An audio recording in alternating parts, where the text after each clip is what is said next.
because it's time that we take some of our blinders off as we help others and look at ways that others are helped.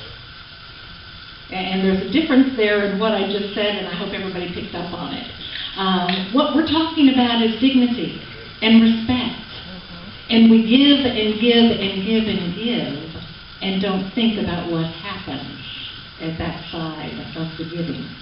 So really, Bob presents some very interesting and provocative ideas when it comes to this whole theme called what is charity? And how are we doing it? Do we do it for ourselves or do we do it for others? So some great thoughts.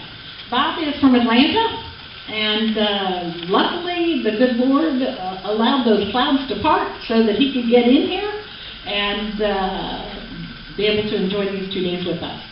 Bob is from Atlanta for over 41 years. In fact, I think 43 is the right number. He has really been involved in urban development. So he lives in a poverty area, and I'm probably using the wrong word, Bob, so don't scold me, okay? I'm so sorry. But he lives in an area that's filled with opportunity. Is that better? Did I do better? Okay. And what they've done is amazing, amazing, amazing things. And not only just in Atlanta, Bob has gone from community to community to community to help places set up. I was excited last night at the cathedral as we looked at that area and talked about what can this become. I'm excited as we talk about housing and jobs and all those good kinds of things here for folks that have not only been through our program, but for other folks, because we know that there's such a great need for that. And that's where Bob's focus is how do we do that? How do we create these kinds of communities? And you can define that, and he'll talk about ways that we can define that. So nothing more that I'm going to say, because we're here to listen to Bob Lupton. And Bob, thank you so much for being with us today. We're going to talk for about 25 minutes, and then the rest of the time will be filled with wonderful, good conversation. So thank you, Bob, for joining us. Good. Thank you, Penny. Nice to be with you. It's an honor to be able to interact with the spiritual leadership of this city. It seems to me like ministers always have a struggle to keep their congregations happy and growing, and at the same time do effective mission out in the city. And so I want to talk a little bit about that today, what that struggle might look like, and then leave plenty of time for interaction. The paradigm of ministry that we have engaged in inner city Atlanta has been under very significant change in recent years. Initially, we did what most churches or nonprofits do of serving the poor. We did the food pantry, the clothes closet, the Christmas gifts, and I felt very good about that, particularly during the early years when I was commuting into the city. We had our ministry center set up right in the heart of a low-income community, and I felt very good about our ministry. But when we moved into the neighborhood, and we were involved with actually in the homes of our neighbors, I started to see things that were disturbing to me that I had never noticed before. One of our more exciting programs was what we called our Adopt a Family program at Christmas time. That's where you give the names of the kids, their ages, sizes, to some caring people who go shopping, and then on Christmas Eve they deliver those toys to the homes of the children that are in need. And it created a lot of excitement and a lot of energy, as you can imagine. But the first year that I was in the neighborhood and had time to actually be in the homes of some of the recipient families when the gift-bearing families arrived. That's when I saw something that I had never seen before. Obviously, the kids were all excited. The moms were gracious, a little reserved, maybe embarrassed a bit. But if there was a dad in the household, he just disappeared. He was gone out the back door. And I realized what was happening was that these parents were being exposed for their inability to provide. And the moms would endure that indignity for the sake of the kids. But it was just more than a fatherly pride could handle. It was as though his impotence was being exposed in front of his wife and kids in his own living room. It was killing them. So they disappeared.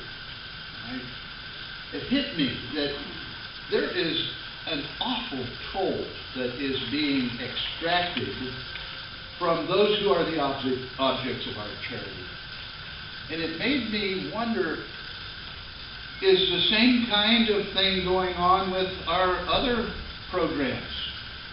Our clothes closet, our food pantry. And so I had to do a lot of soul searching, and actually what I discovered was, again, some very disturbing things. We had I felt a very loving, charitable kind of attitude toward, we're not going to charge for everything. Our clothes are the free gifts of God's people. The food, we're an abundant society. We want to share. The spirit of that was right. But the impact of that I saw as being negative. There was a downward spiral that I saw happening. When I give somebody something one time, obviously it elicits appreciation. Thank you so much. It was just a surprise, a delight. If I do it twice, I start to create a little bit of anticipation. I wonder if this is what he does. By the third time, I've created an expectation.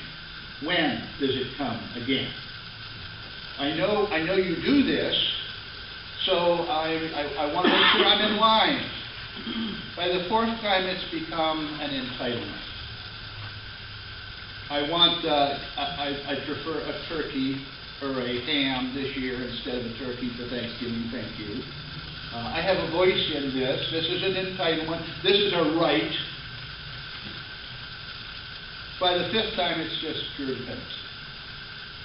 You can't stop now. We're counting on this. I saw that downward spiral repeat itself over and over again, which made me begin to think the way we are doing our charity is toxic.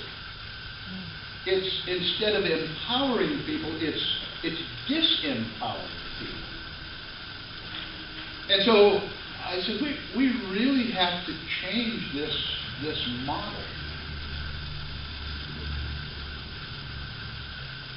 I think as a culture, we are on the edge of a massive paradigm shift in the way we do our charity. The way we started changing the paradigm was, well, first of all, was this Christmas giveaway thing, our Adopt a Family.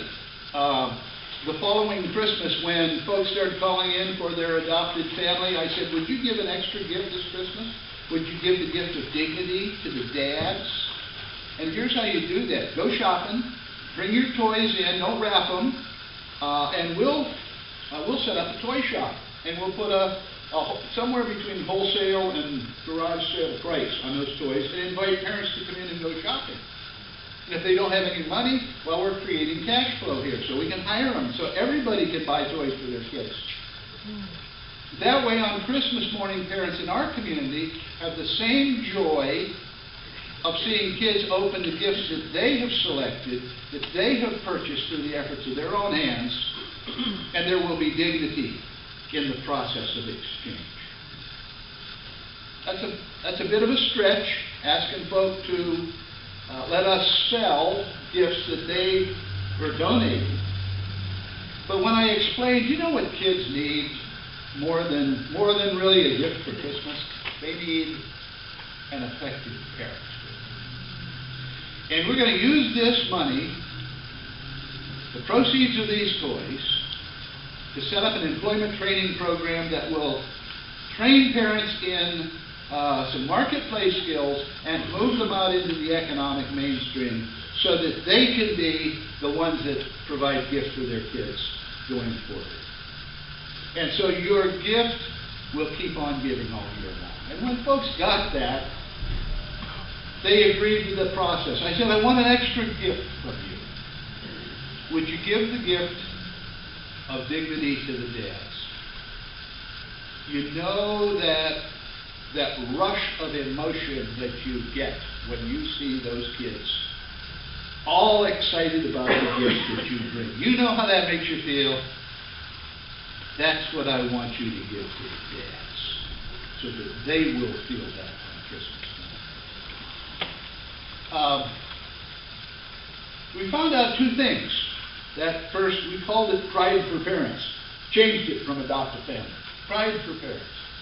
We learned two things that first year that we changed it. One is we learned that folks would a whole lot rather work to earn, to purchase the toys that they knew would delight their kids than they would to stand in the free toy lines with their proof of power.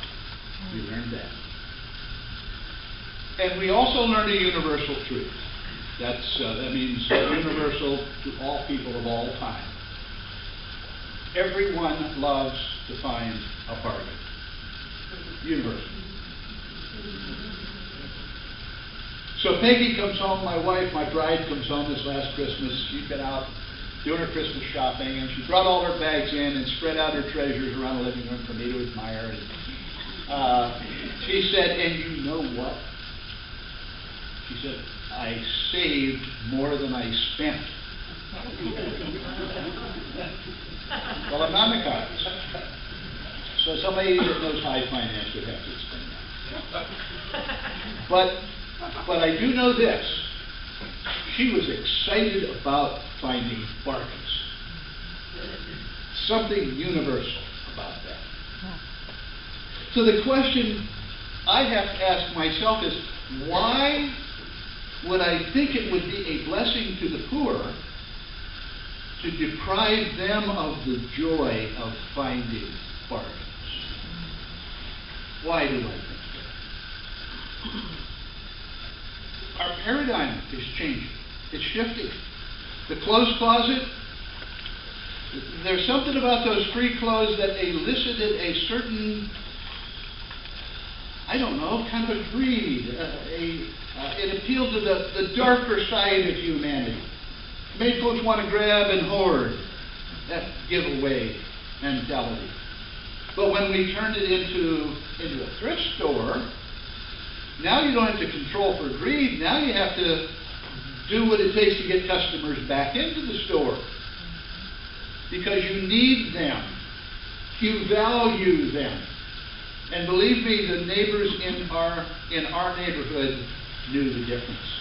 They were valued. Now it's a question of how do you make folks feel welcome? How do you make them want to come back into your store because you need them? The process of exchange became a part of the vitality of the community. Instead of having to guard against folks, it's now we're in this together. We need each other. We need the dimes and the dollars of our neighborhood to pay the light bill, to meet payroll. We need each other. A different dynamic. Well, let me back off. Bigger picture stuff. Let me tell you about a medical practice that had been considered good medicine for about 5,000 years. It was first practiced by ancient Mesopotamians. The ancient Egyptians practiced it. Ancient Israel did. Came all the way up through to the age of modern science is called bloodletting. And the theory was this. The theory was that in your extremities, your hands, your feet, bad blood would settle. And bad blood was the cause of all manner of diseases. And so to get rid of diseases, you purge it. You get rid of the bad blood. And so bloodletting was an acceptable medical practice that reigned unquestioned for about 5,000 years. Even the early church practiced bloodletting. Certain saints' days that were best for bloodletting. George Washington, he had a bad throat infection. Said to his physician, "You better bleed me a lot," and he drained 4 pints of blood out of George, and he died within 2 days. It's never reported that it was because of malpractice. It was the throat infection that killed him. We have no idea how many were killed from bloodletting. But the perception was, this is good medicine. And up until just within 100 years,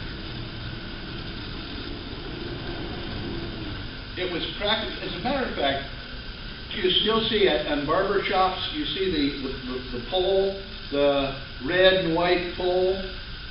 There were two professions that did bloodletting. They were surgeons and barbers. And so the barber pole said, "We do bloodletting here." So this is pretty modern history. There was finally a guy, a young Frenchman by the name of Louis Pasteur, who finally figured out that it's not bad blood that causes disease, it's germs. And blood doesn't accumulate in your extremities. We've got a circulation system. And so when that insight dawned on the medical profession, it changed everything. As a matter of fact, it exposed a 5,000-year practice of good medicine as malpractice. Can you imagine the resistance that came out of the medical profession to think that what we've been doing has been hurting people rather than helping people? The last text that I have found, medical text, that advocated any level of bloodletting was in 1946. That's how modern this change has been. It took a whole generation of physicians to finally do away with bloodletting, and now we do blood adding, right? Got to have a transfusion, not bloodletting. Changed everything. I think that something like that kind of seismic change is happening in the charity profession today. That we are starting to wake up and realize that our pity-driven charity has actually been hurting people. That is actually toxic. And the paradigm has to shift. The paradigm has to change. Well, that creates some real discomfort among those of us that are involved in charitable activities. I mean, think of all the stuff we're doing. Think of the food pantries, the post offices, all of that free giveaway stuff that elicits wrong responses. Think about that. Think about all the volunteers that are involved in that, in our churches and organizations. We got a lot of vested interest in a system that we're just waking up to realize is more hurtful than helpful.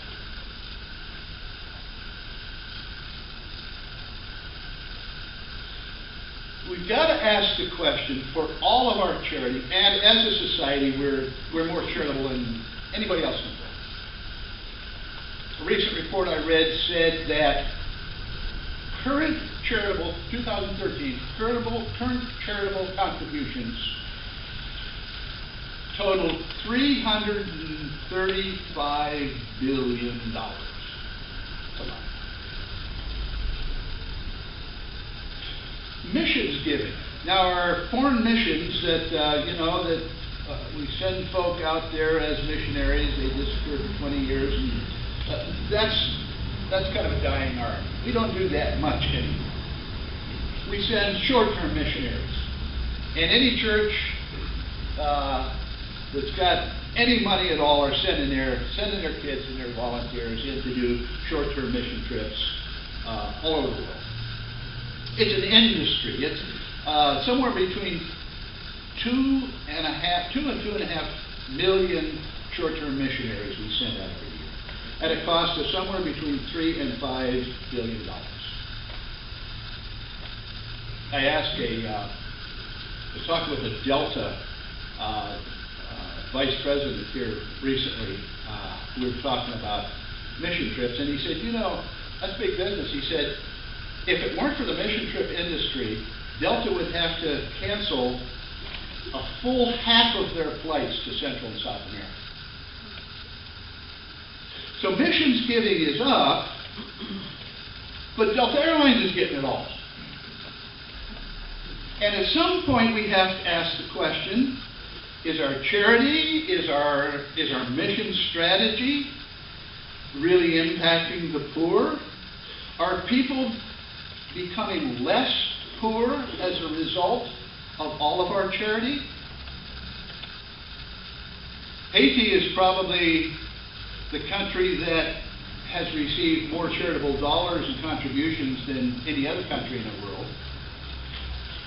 So we have to ask the question, actually, close to $20 billion has gone into Haiti in the last 40 years, ever since the compassion boom kind of grew. So we have to ask the question, are the Haitians becoming less poor as a result of all of our giving and investment? You know, the average Haitian today is 25% poorer than they were 40 years ago when that giving began.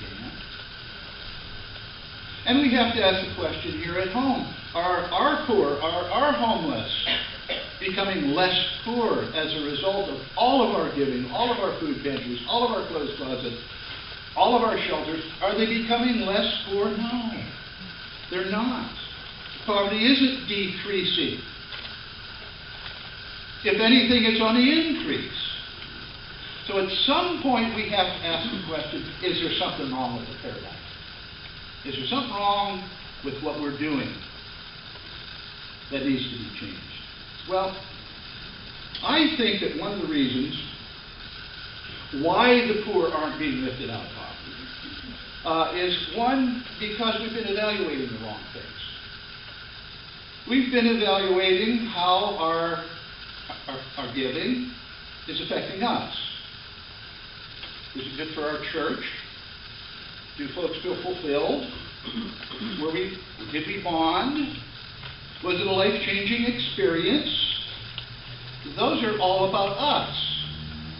But we haven't been asking the question, what is the downstream impact on those we went to serve?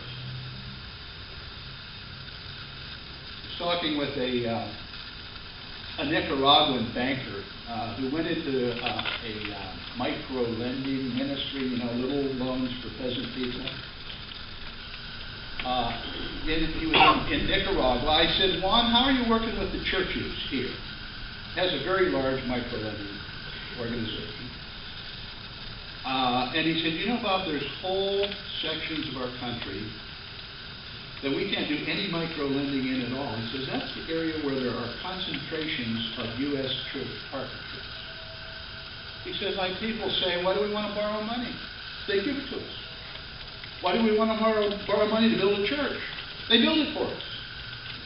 Then Juan got very sober and he said, Bob, they're turning my people into beggars.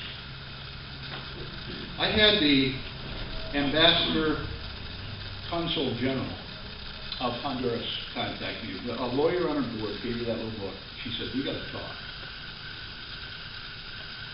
She said, in Honduras we have 13,500 NGOs, that's nonprofits, U.S. funded, 13,500. And she said, Bob, they are ruining my country. Toxic, toxic charity. And then a lot of the work that we send our young people and our compassionate folks to do is meaningless make work. It was one of our staff was at an international education conference over in Africa. And during one of the breaks, she was sitting around with some other educators, and the subject of mission trips came up. And one of the African women in the group said, you know, there's something about you Americans that I have never understood. Why is it that you love to paint so much? She said, in my village, when the Americans were coming, they let us out of school early, and they told us to go out and get some mud and stones and mess up the outside of the school building, because the Americans need something to paint. She said, the 3 years I was a student there, she said, that whole school building was painted 4 different times. She said, what is it about you Americans? I was down in Cuba not long ago, a little seminary down there. It's been operating under the radar screen. And the faculty was all scurrying around busy. They'd let the classes out, and talking with the president, I said, what's that? And she said, well, we've got a mission group coming in. And I said, oh, really? He said, what do you got them doing? And she said, well, we're doing this little dormitory, and they're going to lay floor tile here. I said, oh, bringing some skills with them? She said, well, couldn't be that hard. Well, classes are out. The faculty is scurrying around, lining up food, bedding, transportation for the mission group. And I said, boy, it seems like an awful lot of effort. I said, is it worth it? And she said, oh, it'll be good. But I picked up the hesitation. I said, seems like an awful lot of effort for very little benefit. She said, well, I'll tell you the truth. He said, we're in your missions budget. And she said, in order for that to continue, we need to create a positive, meaningful service experience for them. So to continue the $5,000 they're getting from the church's mission budget, the church spends $30,000 sending volunteers to lay tile that had to be torn up after they left that local Cubans knew how to do. At some point we have to ask the question, what are the efficiencies of the kingdom that we're missing here? One group, a college group that spent their spring break in Honduras at an orphanage there, an orphanage, and the amount of money that they spent on that 10-week summer break, or spring break, was enough money to hire 2 Honduran painters to paint the whole building, to hire 2 full-time Honduran teachers for the school, and to provide new uniforms for every kid in the school, for the amount of money that those students paid to go down and do what the Hondurans could better do. But how can we delve into the New Testament to show that business creation, job creation is a sign of God's blessing, that wealth is a sign of God's blessing? Because that's difficult work to do, and I wondered if you thought more about that.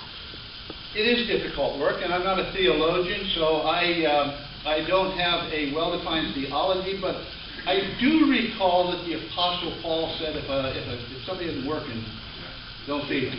I remember that. Yeah, I remember that.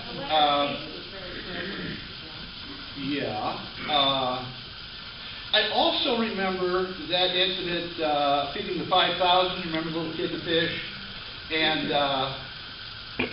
and how he fed them, and then folks absolutely came out of the woodwork. They flooded after him the next day up in Capernaum. Came across the lake. They're coming from everywhere. The Messiah may be here. He fed us free yesterday. He may be, greater than Moses who fed us for 40 years. He may be here, may take the pressure of daily bread off of us.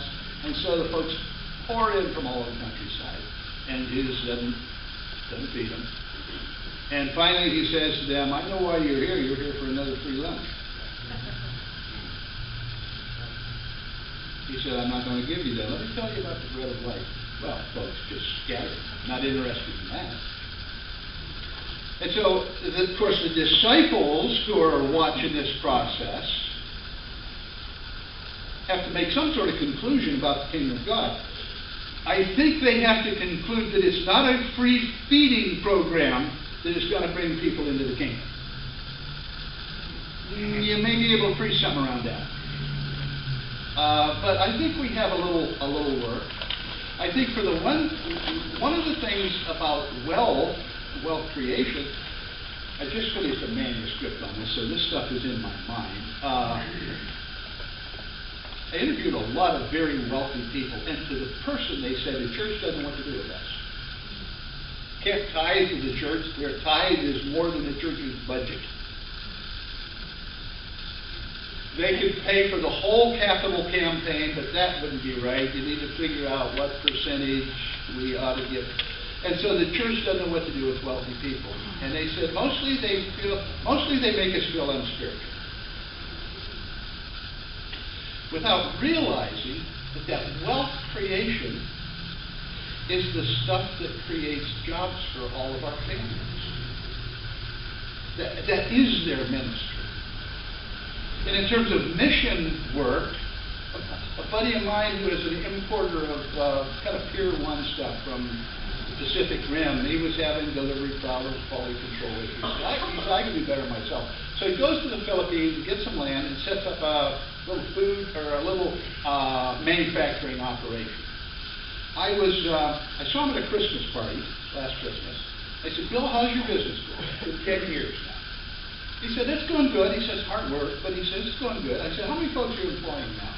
He said, right at 3,000. He said, we've got 2 plants going now. And I said, man, that must make a huge difference on that culture. Oh, he said, it does. He said, of course, we're providing health care for all of our workers and daycare for little ones, and we're scholarshiping all of our employees' kids so that they can go to school for 12 years. And he said, we've started a couple of churches, and he said, this has created about 3,000 other auxiliary jobs that others have come up with. Guys that had a little motorcycle, now they're in the taxi cab business. One guy who is a wealth creator, seeing his capacity to impact the culture, and for him it's ministry.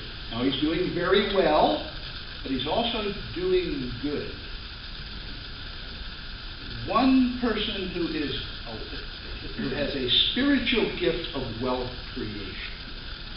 We haven't even touched that. We've just taken the money of the wealth creators rather than commissioning them to the work of creating businesses that create the job opportunities for them. So, yeah, we've got some work to do in that arena. You got one, and then you got one. Yeah, go ahead. Okay. Loud, Gerald. Yes, okay. There are a lot of service providers that still give food and clothes. Yes, sir. Yes, they do a good job. Maybe it would be good to the audience if you talk the difference between crises and crime. Good point. A crisis situation is life-threatening, and it demands an emergency response. A chronic need demands a development response. That's the difference between you feed a guy a fish and he eats for a day, you teach him to fish, he eats for a lifetime.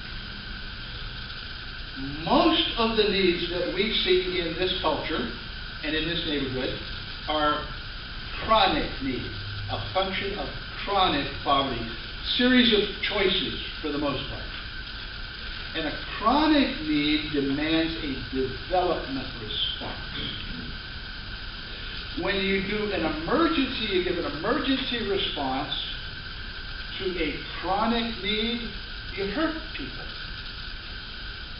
I gave an example. I was down in New Orleans and this past year, and there are folks coming into New Orleans. Remember Katrina that really wiped out the city? There are folks that are coming in there still every weekend to bring trunkloads of clothing, food, other kinds of emergency supplies for the victims of Katrina. You get that, victims? Created a victim class of people because they continue giving emergency responses, which is clearly a chronic issue, an issue of chronic poverty these days. That stuff should have stopped within 6 months after Katrina. But we've created a dependency culture. Most of the food that we're giving away, most of the clothes we're giving away, is an emergency response to a chronic need, and it's hurtful, it's harmful, it's toxic. So folks say, well then, what do we do about these programs? And so I say, stop that. Don't do that. I can say that because I don't have a dog in the fight here. Yes, go ahead. Yeah, you mentioned paradigm shift, and I'm a word, I love to look at words. Talk loud. I love to look at words. Yeah. And the title of your book is Toxic. And you got a black X in the middle of it. Toxic charity. And when you break it down, spiritually speaking, entertaining charity is entertaining for what? Love. So toxic love. And when you look at what's going on in our society with our children, I think how we quote unquote think we're loving our children by creating a generation of entitled children reflects what's happening, what we're doing in society. I think you're right. I think you're right. Yeah. And I want to take this further. I did the research. I looked at toxicity, what the definition was, and underneath there was something crazy in the field. It said, the question was, is sugar considered toxic? And the answer was yes, over time. So what we're doing, we think it's sweet. Ooh, wow, that's strong. But over time, Killing. poison. Wow. So Wow, that's, can I use that? It's on the tape now. All right, state your name for the tape. That's good. Thanks for sharing that. Yes. What do we do when we have little old ladies in the church that have been gathering a grocery bag full of goodies for 25 years that they give to the church once a month and it gets handed out as a mission? I don't know how to stop them without giving them a heart attack. How do you deal with that in the church? I wouldn't suggest a frontal assault. Well, where you give that food makes all the difference in the world. If you're giving that food to a food co-op that is now kind of a buying club sort of a model, oh, that's positive. There's a young guy here in Florida that's he's got a model of feeding folks that is absolutely brilliant, that is the best I've seen in the country. It's called Harvest Food and Community Service. And he's got it in 3 cities right now. His idea is this: get donated food, but set it up as a grocery store. And qualify folks, income qualification, give them a card, and that enables them to shop there. And then they can buy food on 30 cents on the dollar. Huge bargain.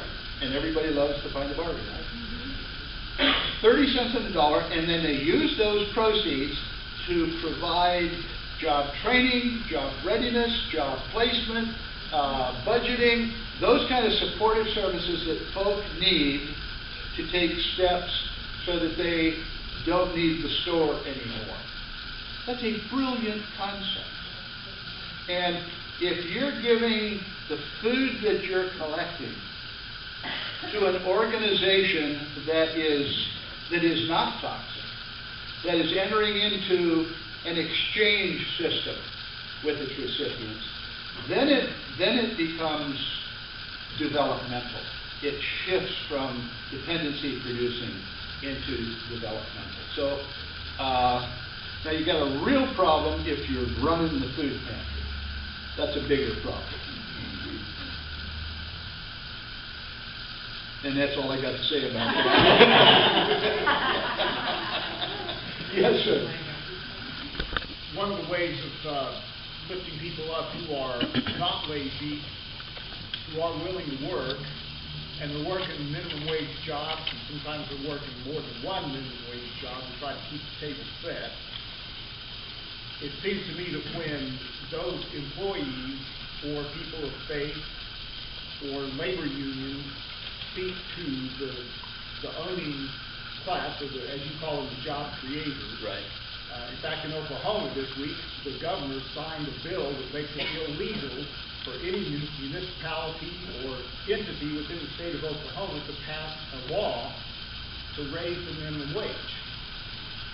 So I'm just wondering, is part of the work of helping people to have an ownership society, does it involve engaging for higher wages?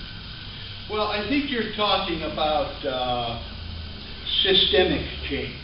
There's meeting the needs of jobless people, and that's one challenge. There's also a whole level of legislation and how the system is working, and there are some of us who got his position to bring influences at that level, to be redeemers of flawed systems. And so I think that's the challenge of those that are operating at that level. For the most part, folks like us are operating much more at a kind of a grassroots level. We're seeing the people. If you're asking me what my opinion is of raising the minimum wage in our country, I'm going to say that you're not going to trick me into politics. It's a very good debate. I do know that those minimum wage jobs are good entry points into the economy. I do know that. But more than that, I won't. I'll leave that to those that are thinking bigger picture, higher economic stuff. I'm pretty grassroots. Yes?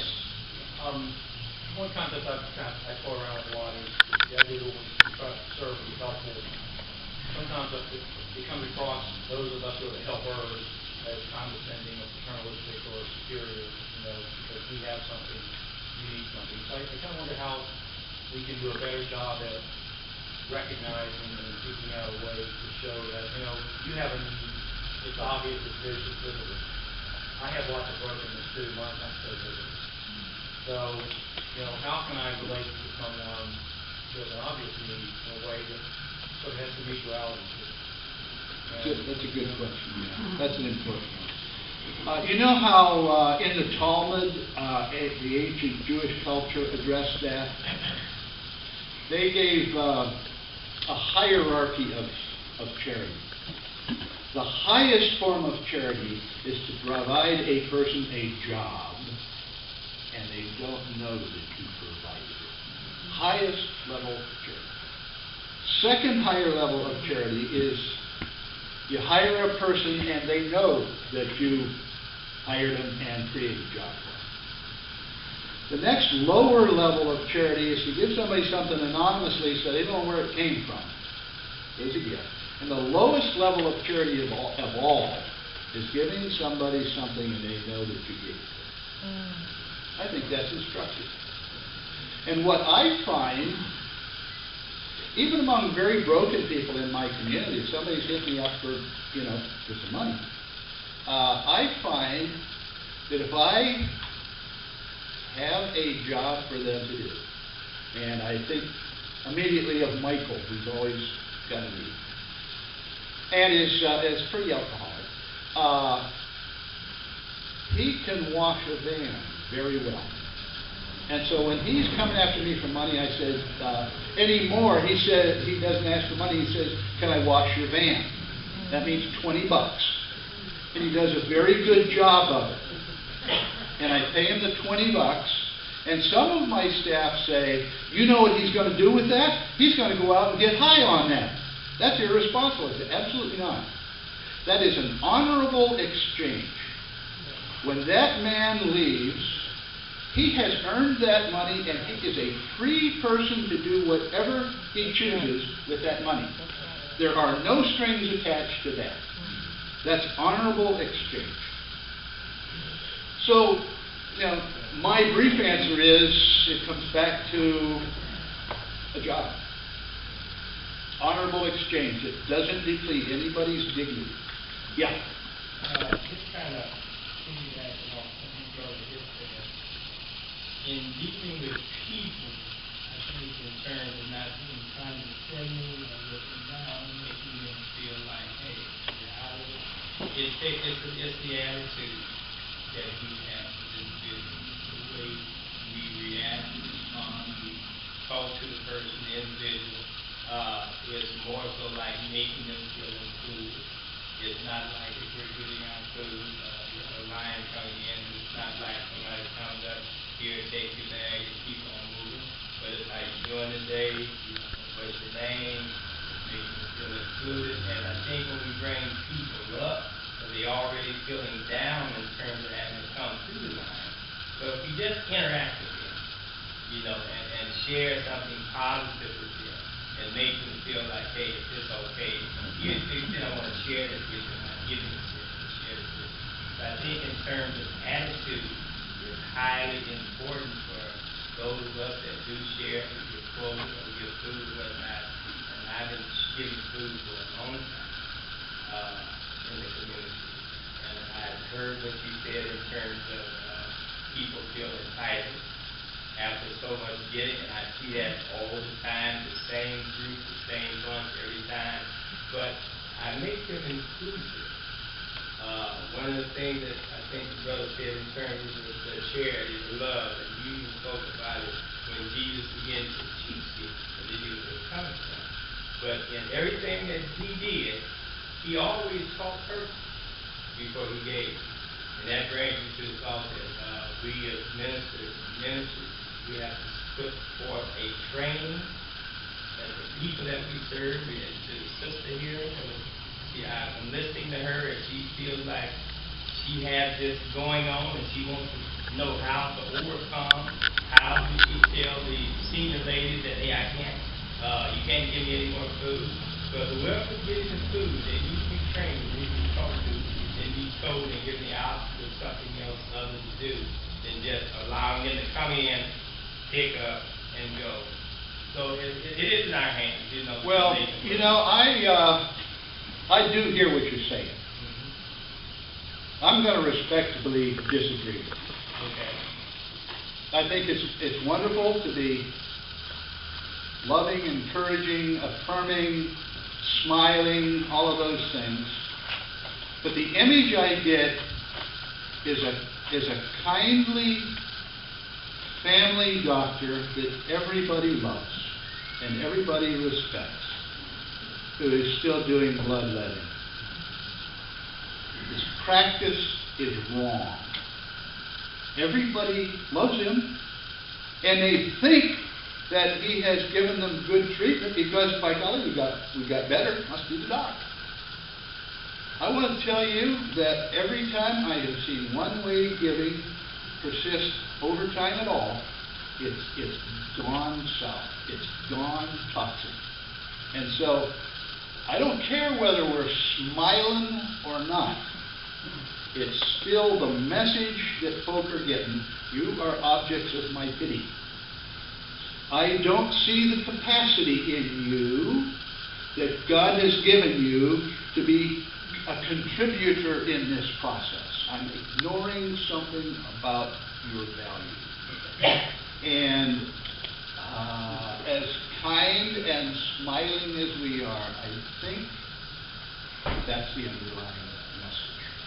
So I'm going to stand my ground, and you stand yours, brother.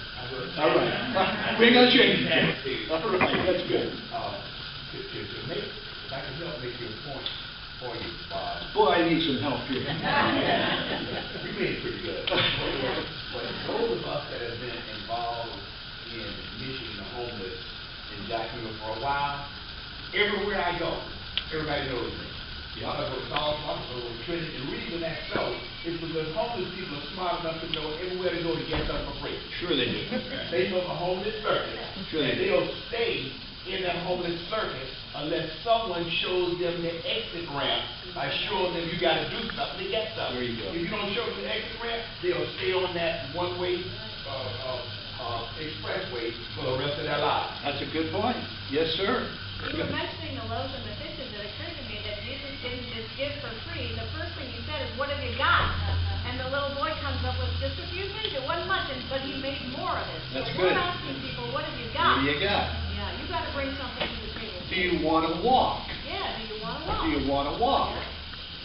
Yeah. Yeah. Okay, I think you're already developing some sermon points. Right. I see your mind turning over. Those people in cathedrals don't have a chance. Other comments, questions? How's our time? We doing all right? You're good. 5 minutes. Go ahead, Mo. You got one back. Oh, and you got another one. Go ahead, Mo. Thank you again, Bob. One of the things that I've sensed underlying these kinds of conversations and underlying the questions that people have is how do we construct programs that benefit and help and develop the poor where our lives are not substantially changed, where we don't have to pay a significant cost in terms of time and energy and resources. But the insights that you have brought to the table have come as a result of you entering into incarnationally a community of need and going through the process of figuring out what works, what doesn't work. And so you come back with a framework that is instructive to the rest of us.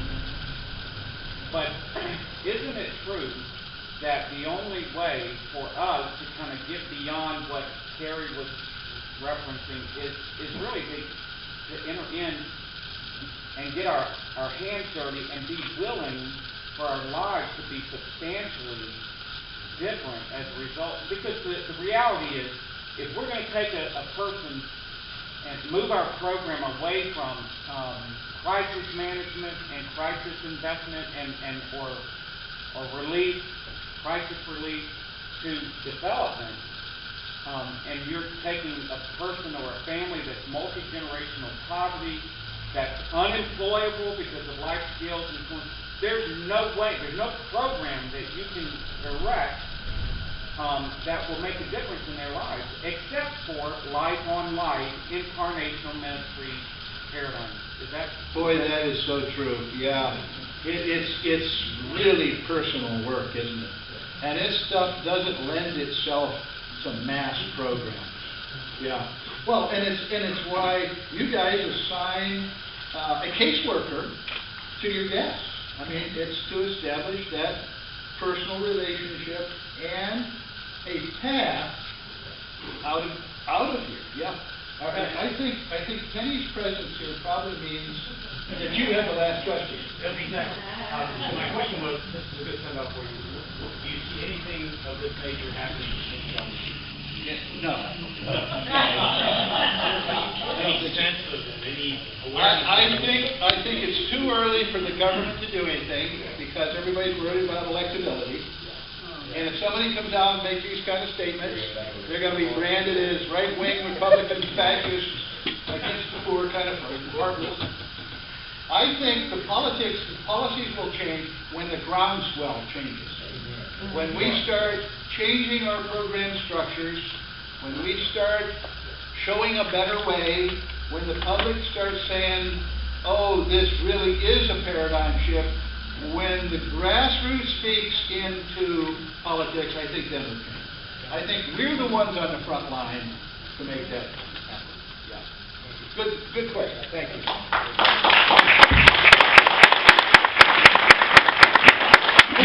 louder than that in just a minute. But all of you have crayons on your table, and you probably wonder why you sat down and there's already writing on there. We're compiling key takeaways. So before you leave today, would you just jot down one of the key takeaways? We're going to actually take pictures of this and we'll email those to you so that you can see everybody that has been a part of Bob's presence and what they take away. That's number one. Number two, when you leave today, be sure and get a little card that tells you exactly when you can send people to City Rescue Mission. So Karen's standing there with one being held up, so please take several of those. Bob, we just cannot thank you enough. Thank you for making us think, feel, react. Thank you.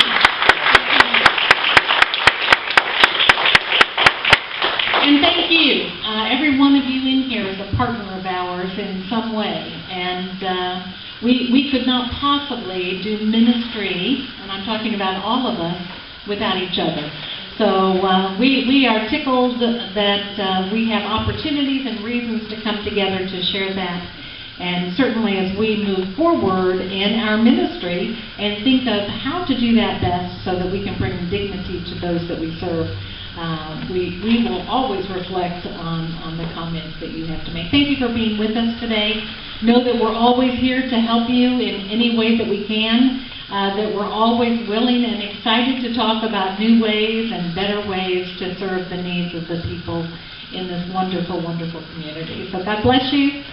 Thank you for being with us, and make it a great rest of the day.